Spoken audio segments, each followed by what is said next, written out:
Doc, I've been hearing a lot about the Delta variant, and I'm worried about sending my kids back to school. What are you hearing, Elephant? I hear that the Delta variant is more contagious and that it might make you more sick. Unfortunately, you're right, Elephant. The Delta variant is more contagious because it's more efficient at binding to a person's upper respiratory tract. Because of that, more people are getting sick, and it's more likely you'll come in contact with it in our community. But the good news is that public health measures to keep you from getting exposed, like wearing masks, washing your hands, and physical distancing, still work against the Delta variant. But if you still get exposed despite following those guidelines, all our vaccines still work to keep you from really getting sick from the Delta variant where you need to be hospitalized.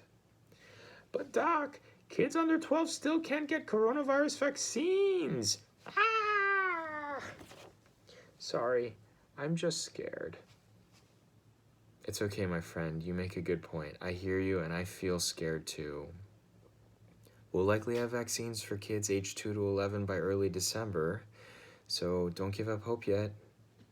Remember that this past year we also learned a lot about how unsafe it is on the mental health of children and parents if we keep kids out of school. Remote learning was hard and really gave many of us parents new respect for how difficult it is to be a good teacher. Are you a parent, Doc? Yep, I have a 7-year-old and a 4-year-old, and I'm sending them both to school.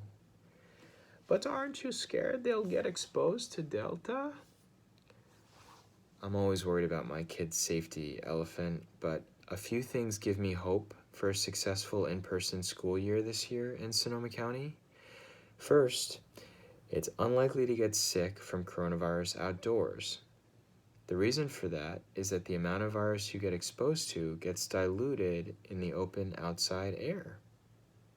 The schools are going to do the best they can to maximize indoor ventilation and have kids eat outdoors. Secondly, we've learned that masks really work indoors to protect you from getting sick, and we're lucky enough in California that our public health department requires that masks be worn indoors by all kids and adults to reduce transmission at schools, whether they've gotten the coronavirus vaccine or not.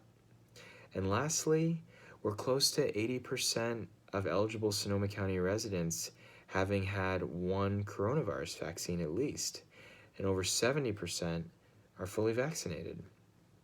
That means that the vast majority of our community is following public health guidelines, and while in other parts of the country where the community vaccination rates are lower, and they're seeing kids getting sicker because more kids are getting exposed, we just aren't seeing that here locally in Sonoma County. And that gives me reassurance that the vaccines are working and that it's safe to send our kids to school. The more people get vaccinated, the more we can protect everyone in our community, including our kids, from getting sick from coronavirus. That's so helpful, Doc. So masks, hand washing, and physical distancing, particularly outdoors, still work. The vaccine for school-aged kids will be available early December, and more people get vaccinated, the more we protect our community from coronavirus. You got it, Elephant. What a relief, Doc. I'm so grateful that you listened to my concerns. Oh, glad to help, my friend. For more information about where to get tested and vaccinated against coronavirus in Sonoma County, please visit www.socoemergency.org/vaccine.